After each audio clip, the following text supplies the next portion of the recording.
Fort Portal kibuga ekisangibwa mu bugwanjuba obw'eggwanga era kye kimu ku byettanirwa abalambuzi mu ggwanga munda n'ebweru waalyo.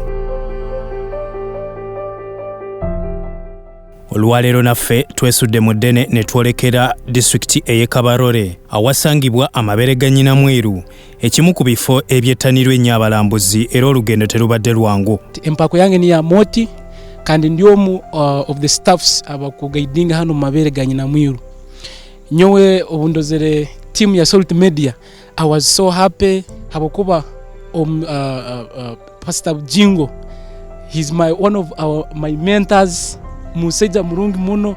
He's a man oruhanga hirekisembo echo kukonyera emyoyo y'abantu, not spiritually only but even n'omukubombeka omukukola emirimo n'okurakurana n'ebindi. So ito tusemerero muno nka management ya Amabeere ga Nyinamwiru okubungisa timu ya Salt Media okwija hano okuoleka ensi kike kirugendo mu maiso omukucheka kino kya Amabeere ga Nyinamwiru. Nga tonayingira kifo kino waliwo okulabula sako n'emitendera gy'ogoberera ng'omaze okutandika olugendo. We enter from there and then we exit from here.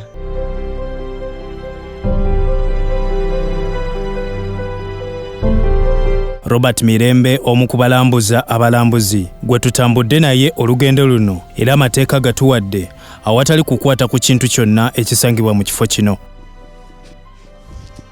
Mu mateeka g'olugendo luno oyita mu kibira ate nga wafunda naye bw'osanga omuti bwe guti tokkirizibwa gukwatako ogubuuka bubuusi n'otambula nga bwe tuli.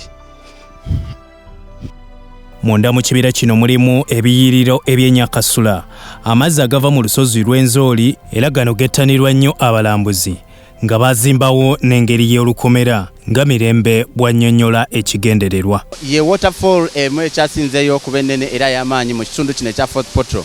Kye kimu ku ky'obulambuzi, kye kimu ku ky'obugagga ekifuulira ddala Fort Portal ekibuga eky'enjawulo. These waterfalls are called Nyakasura waterfalls and originates from Rwenzori mountain as a result of glaciation. So for it plays important role towards the growth of these features. You know, without constant waters passing through these limestone rocks, so these features can hardly grow. Oluvudde wano twolekedde Amabeere ga Nyinamwiru era ekifo kino kye kimu ku byafaayo by'obukama obwa Tooro. Munda muno mulimu ekifo awawummulirwa abalambuzi n'eddiro mwe baliira emmere nga tebafulumya kifo. So the name Amabeere ga Nyinamwiru were got from here. So these are the famous Amabeere ga Nyinamwiru they talk about. When you look at them, they are like real Schumann breasts. Are you seeing them? Look at that one. So these are the ones believed to have been cut from Nyinamwiru, a beautiful princess who had died not to get married. So his dad had to deform her by chopping off her breasts. So these are the ones believed to have been dumped around here. Okukomawo sikubadde kwangu olw'emiti n'ekkuba effunda lyoyitamu naye tusobodde okukomawo mu mirembe. Abamu ku baddukanya ekifo kino batubuulidde ku bantu abanene abalambuddeko mu kifo kino ne basaba bannayuganda okwettanira ebyobulambuzi munda mu ggwanga. Yes, we have the Toro King Oyo Nyimba Kawambi Guru the Fourth has ever been here several times. That is so probably whoever visits him he has to bring his visitor to this area. Even Pastor Jingo, that is our friend. He ever comes here. He loves nature. So whenever he comes in Fort Portal, he can't miss this place. Baba na Uganda ojja kusanga percentage ntoito muno abantu abakujja kurora ebyobulambuzi bya Uganda. Kati ntero muranga abanya-Uganda bona abaliyo. Ojja kusanga abantu abali hano benyina Banyakasura tebamanyina Amabeere ga Nyinamwiru na mbere gali. Ekyo bulambuzi kyete kya hano kitwine kya Amabeere ni kireta buli omu wena kandi tusabira kimu abantu nywena mwije murole baleke kwikanira babiha habwe bintu ebitaliyo.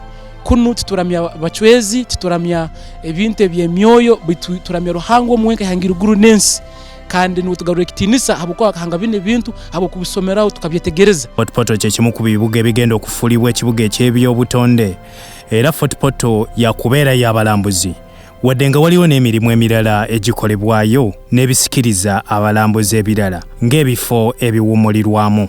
Byatumwebaze Godfrey, Kajangu Moses ne Bunyas Peter, Sorot TV, Omunyo.